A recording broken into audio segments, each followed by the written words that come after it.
Halo semua. Apa kabar untuk hari ini? Semoga harimu selalu menyenangkan ya bro.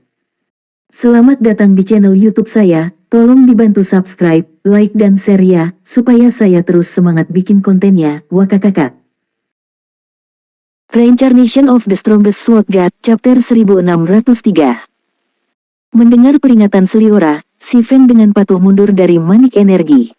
Dia hanya mendapatkan kembali kendali atas tubuhnya setelah dia meninggalkan zona kosong.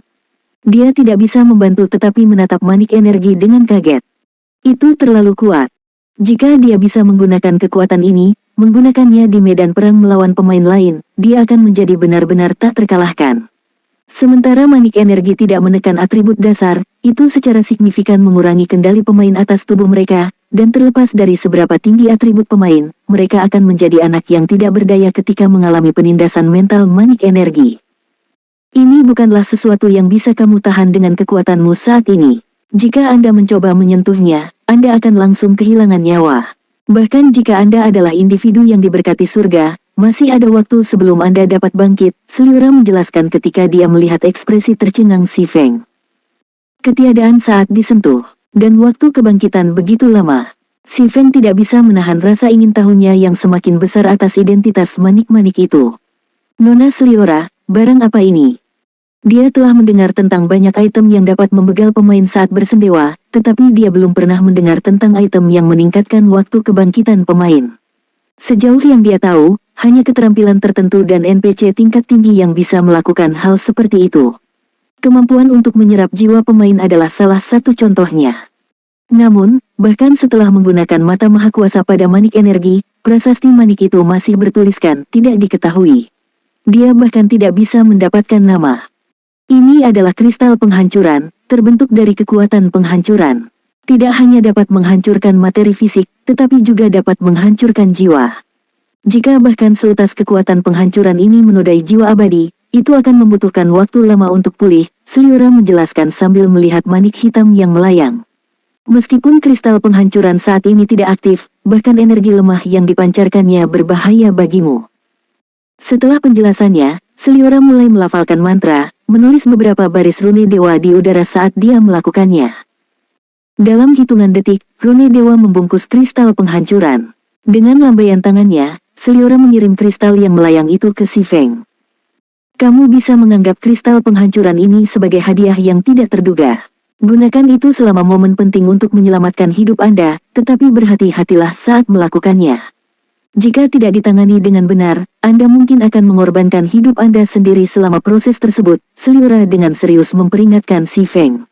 Baiklah, kamu bisa pergi sekarang. Aku mendapat keuntungan signifikan dari menyusun kembali Disintegration Armor, jadi aku perlu istirahat dan memproses informasinya. Karena saya tidak ingin diganggu, saya akan meninggalkan White River City untuk beberapa waktu. Petik 2. Si Feng menyimpan kristal penghancuran dan mengangguk ke Seliora sebelum pergi. Meskipun tampaknya Seliora tidak berbuat banyak, sebagai Master Forger, si Feng akrab dengan kehalusan membangun kembali sirkuit Magic Disintegration Armor. Prosesnya bahkan akan menghabiskan Grandmaster Forger seperti Seliora. Setelah meninggalkan pandai besi Seliora, si Feng tidak bisa lagi menahan rasa ingin tahunya saat dia memeriksa kristal penghancuran di tasnya. Destruction Crystal Abyss. Disegel oleh Seliora. Saat dibuka segelnya, melepaskan Power of Destruction dalam radius 1000 yard. AOE 1000 yard. Rahang si Feng ternganga ketika dia membaca teks pengantar. AOE Destruction Crystal bahkan lebih kuat dari mantra penghancur skala besar tier 4, tapi tidak seperti mantra ini, yang bisa dilemparkan dari kejauhan. Disintegration Crystal akan meledak saat segelnya diangkat. Bahkan jika seorang pemain melempar benda itu ketika mereka mengaktifkannya, mereka akan beruntung mendapatkannya dari jarak 100 yard dan masih akan terjebak di AOE. Sementara itu, Power of Destruction akan merusak baik tubuh fisik maupun jiwa. Jika kekuatan ini membegal seorang pemain, konsekuensinya akan lebih parah daripada jika jiwa abadi mereka diserap. Tidak heran mengapa Seliora memperingatkannya untuk berhati-hati saat menggunakan kristal penghancuran. Saya tidak boleh menggunakan ini kecuali benar-benar diperlukan. Ketika si Feng mengingat perasaan berdiri terlalu dekat dengan Power of Destruction, jantungnya berdetak kencang. Namun, sekarang setelah dia berurusan dengan disintegrasi armor, atribut dasarnya bebas dari penindasannya. Selain itu, dia tidak lagi perlu khawatir tentang mutated orc yang menargetkannya di lapangan. Dia sekarang bisa melaksanakan rencananya tanpa khawatir. Saat Si Feng bersiap mengunjungi Zero Wing City untuk memeriksa situasinya, komunikator sistemnya berdering. Hujan Phoenix. Si Feng tidak bisa menahan rasa ingin tahunya ketika dia melihat ide penelepon. Phoenix Rain sangat sibuk belakangan ini. Setelah menguasai sebagian dari Pulau Guntur, dia dengan cepat memanfaatkan kesempatan untuk menumbuhkan kekuatan fraksinya. Selain itu, dia masih harus mengawasi Kaisar Sembilan Naga. Dia seharusnya sibuk sekali, tanpa waktu luang, namun dia menghubunginya. Secara alami, Si Feng mengangkat telepon. Ye Feng, saya baru saja menerima beberapa informasi penting. Kamu harus sangat berhati-hati dengan penguburan surga, kata Phoenix Rain dengan sedih. Karena Sembilan Naga Kaisar tidak mendapatkan apa-apa di Pulau Guntur karena kemitraan kita, dia diam-diam berkolusi dengan Beast Emperor. Dari apa yang ditemukan oleh bawahanku, Kaisar Sembilan Naga hanya membuat satu permintaan kepada Beast Emperor, penghancuran Zero Wing. Selanjutnya, Beast Emperor memiliki hubungan yang dalam dengan penguburan surga. Sekarang kedua guild Anda sedang berperang, Beast Emperor tidak akan melewatkan kesempatan ini. Kaisar Binatang. Si Feng mengerutkan kening. Sebelumnya, karena fokusnya pada perang dengan penguburan surga, dia untuk sementara mengesampingkan masalah Beast Emperor dan kuil dewa jahat Kekaisaran Naga Hitam. Jika Beast Emperor benar-benar terlibat dalam perang persekutuan ini, Zero Wing akan dirugikan, namun Si Feng tidak tahu persis keberadaan kuil dewa jahat di Kekaisaran Naga Hitam dan Kerajaan Bintang Bulan. Beast Emperor juga bergerak seperti hantu, dan saat ini, Si Feng tidak punya cara untuk berurusan dengan pria itu. Anda juga harus berhati-hati terhadap Lei Jing yang pemakaman surga. Meskipun Lei Jing yang hanya memimpin bengkel, Legiun Petir di bawah komandonya memiliki beberapa ahli realem perbaikan. Selain itu, anggota Thunder Legion sangat mahir dalam pertempuran lapangan. Ketika Crimson Emperor mencoba melawan kelompok Lei Jing yang karena kehancuran kuno, persekutuan benar-benar kalah. Bahkan Sotong, Komandan Legiun Kartu Truf Kaisar Merah, meninggal. Lebih baik jika Anda menghindari pertempuran lapangan skala kecil dengan orang-orang Lei Jing yang, Phoenix Rain memperingatkan. Bahkan Sotong tersesat. Si Feng terkejut. Crimson Emperor adalah persekutuan kelas 1 super dan sama sekali tidak lebih lemah dari Pavilion Naga Phoenix. Tentu saja, Sotong, yang memimpin Legiun Kartu Truf persekutuan, adalah individu yang kuat. Meskipun dia bukan ahli domain realem, dia memiliki banyak pengalaman tempur. Dia juga seorang ksatria penjaga dan peringkat 77 di daftar pakar domain dewa, mendapatkan julukan tembok besi. Dalam pertarungan 1 lawan 1, bahkan ahli domain realem akan berjuang untuk membegalnya. Selanjutnya, Sotong selalu dikelilingi oleh ahlinya sendiri. Si Feng merasa sulit untuk percaya bahwa Lei Jing yang benar-benar membegal pria itu. Bagaimanapun, berhati-hatilah, Phoenix Rain mengulangi. Jika Anda kekurangan tenaga, saya akan mengirim Blue dan sekelompok ahli untuk membantu.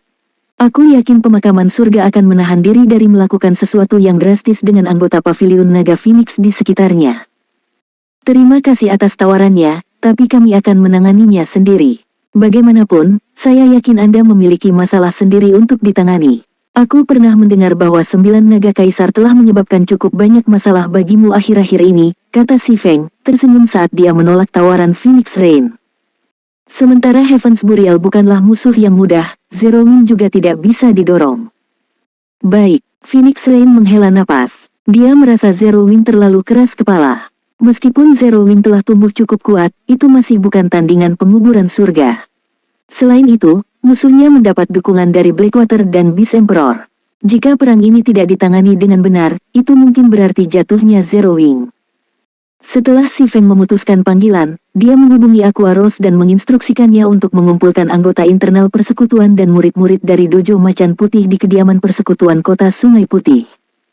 Dia telah disibukkan dengan urusannya sendiri, tapi sekarang dia sudah bebas, sudah waktunya untuk memperkenalkan darah baru ke persekutuan. Reincarnation of the Strongest Sword God, Chapter 1604. Berbagai anggota elit persekutuan besar, rata-rata, level 45. Ada dengan mudah jarak 10 tingkat antara pemain elit ini dan anggota internal Zero Wing. Sementara itu, setiap 5 level adalah titik balik kecil dalam hal senjata dan peralatan di domain God. Teknik tidak bisa membuat perbedaan besar dengan mudah. Aku tahu, Itu sebabnya saya membawa mereka ke tingkat yang lebih tinggi, kata si Feng sambil tersenyum. Dia masih belum puas dengan standar anggota internal ini, dan karena dia sibuk dengan urusannya sendiri, dia telah mengesampingkan masalah membantu mereka naik level. Tapi sekarang standar tempur mereka telah mencapai level yang cukup, dia harus membantu mereka naik level, mengubahnya menjadi kekuatan tempur yang bisa digunakan untuk persekutuan. Zero Wing memiliki hampir 200 anggota internal, dan White Tiger Dojo telah mengiriminya 500 murid. Meskipun murid-murid White Tiger Dojo bukanlah anggota Zero Wing, mereka berada di bawah komandonya saat mereka berlatih dengan persekutuan. Akan sia-sia jika tidak menggunakannya dengan baik. Dengan ini, dia bisa menambahkan hampir 700 ahli ke pasukan persekutuan saat mereka melawan penguburan surga. Sejauh ini, Zero Wing hanya mengumpulkan lebih dari 2000 ahli yang telah mencapai lantai 5 menara percobaan atau lebih. 700 ahli lainnya akan meningkatkan kekuatan tempur guild secara keseluruhan sebesar sepertiga. Membawa mereka ke level, mata Aquaros berbinar saat dia mendengar rencana si Feng. Dia sangat akrab dengan kemampuan leveling si Feng, mengetahui bahwa kecepatan levelingnya setidaknya 2 atau 3 kali lebih cepat daripada ahli puncak lainnya. Dia juga lebih dari mampu membantu orang lain naik level secepat dia. Jika dia mengambil alih komando, tidak akan lama sebelum Zero Wing memiliki 700 ahli lagi, yang akan membuatnya lebih mudah untuk mempertahankan 4 peta sumber daya tinggi. Namun, setelah memikirkan masalah ini lagi, Aquaros menggelengkan kepalanya dan berkata, Guild Leader, aku takut membantu mereka naik level akan sulit sekarang. Pemakaman surga terus-menerus mengawasi orang-orang kita. Jika kita mengirim anggota internal kita ke lapangan untuk naik level, penguburan surga pasti akan menyergap kelompok itu. Mereka mungkin kehilangan level daripada mendapatkannya.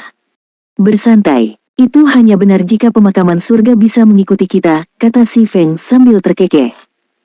Ketika dia memutuskan untuk membawa anggota internal Zero Wing ke level yang sama, sebenarnya itu hanya pemikiran yang lewat. Mendapatkan mana ore adalah tujuan sejatinya. Meskipun tanah tanpa tulang kaya dengan biji, itu juga merupakan area leveling yang bagus. Banyak makhluk iblis HP dan pertahanan rendah berkeliaran di peta, dan tingkat respawn mereka cukup cepat. Ketahanan magic tinggi dan standar pertempuran makhluk iblis ini adalah satu-satunya masalah, membuat mereka sulit untuk ditangani oleh pemain kelas magic. Bagi si Feng, bagaimanapun, monster ini bukanlah masalah. Lagi pula, dia memiliki Bible of Darkness, dan di peta itu, dia akan berada di elemennya. Setelah itu, Aquaros memberitahu anggota internal Zero Wing dan murid White Tiger Dojo untuk berkumpul di Guild Residence kota Sungai Putih.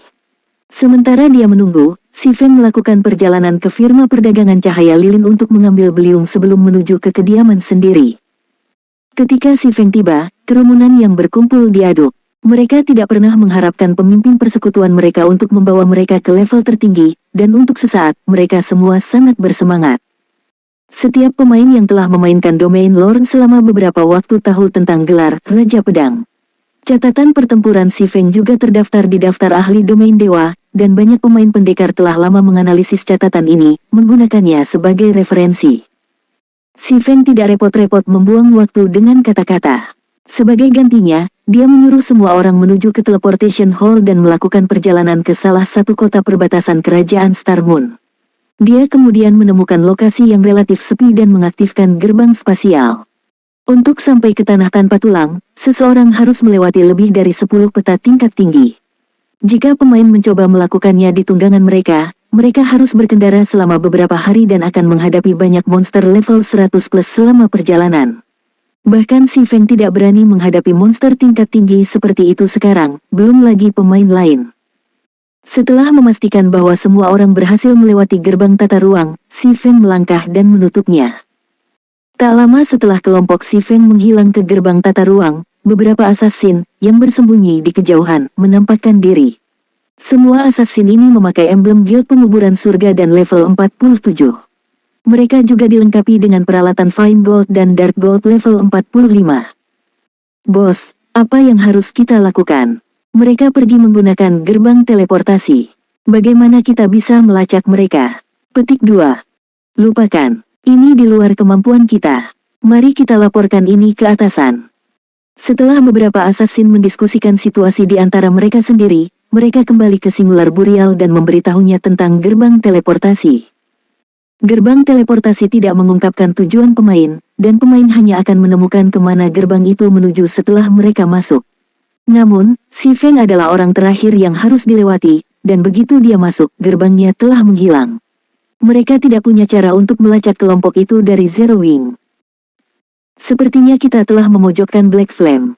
Pada saat genting seperti itu, pemimpin persekutuan seperti dia membawa sekelompok pemain level 30 plus untuk naik level. Simular Burial tidak bisa menahan tawa ketika dia membaca laporan itu. Dia kemudian menoleh ke Daybreak Fog dan bertanya, apakah anak buah Lei Jingyang dan Blackwater berkumpul di lokasi yang ditentukan? Sebagian besar pasukan mereka telah tiba. Mereka dapat mengambil tindakan kapan saja, jawab Daybreak Fog. Baik, minta mereka mengaktifkan hambatan perang untuk mengunci peta. Sudah waktunya kita memberi Zero Wing rasa neraka, kata penguburan tunggal, tertawa liar. Untuk menghancurkan Zero Wing dengan cepat, mereka telah mengirim 8.000 ahli untuk memburu anggota persekutuan musuh di 4 peta sumber daya tinggi dan memanfaatkan hambatan perang untuk menjebak mereka di dalamnya. Selain itu, mereka telah mengirimkan 40.000 anggota elit untuk menjaga pintu masuk peta. Dimengerti, Daybreak Fox segera memerintahkan anggota guild untuk menyebar ke 4 peta. Dengan perintah Daybreak Fox, anggota Heaven's Burial beraksi, mengaktifkan War Barriers dan mencegah setiap pemain di 4 peta menggunakan Return Scrolls. Jika pemain ingin meninggalkan peta, mereka harus melakukannya melalui pintu masuk peta. Sementara itu, ahli pemakaman surga dan Blackwater menjelajahi peta untuk anggota Zero Wing dalam tim yang terdiri dari 100 orang. Boss Flow, ada parti beranggotakan 6 orang dari Zero Wing di depan, tapi mereka semua memakai jubah, jadi kita tidak bisa melihat level mereka. Haruskah kita menyerang? Seorang assassin level 47 melaporkan melalui obrolan timnya saat dia menyaksikan parti kecil berjalan melalui hutan di depan. Parti 6 orang. Apakah ada pemain penting di antara mereka? Broken Flow, yang mengenakan set equipment Dark Gold level 45, bertanya dengan tenang. Mereka tahu betapa kuatnya para ahli Zero Wing. Hal ini terutama berlaku untuk Aquaros, Fire Dance, Kola, Flying Shadow, dan anggota inti persekutuan lainnya. Penguburan tunggal telah memperingatkan mereka untuk menjauh dari individu-individu ini sejauh mungkin. Meskipun arus rusak tidak senang dengan keputusan itu, dia tidak punya pilihan selain mengikuti perintah pemimpin persekutuannya. Tidak, tak satu pun dari 6 pemain ada di daftar, tetapi mereka tampaknya memiliki peralatan yang cukup bagus. Mereka sepertinya adalah pihak ahli dari Zero Wing, Assassin melaporkan setelah melihat lebih dekat. Baik, tampaknya kami beruntung dan menemukan salah satu pihak ahli Zero Wing. Awasi mereka, kami akan segera pergi, Broken Flow berkata sambil menjilat bibirnya sebagai antisipasi. Segera, dia memimpin timnya menuju posisi Assassin saat ini.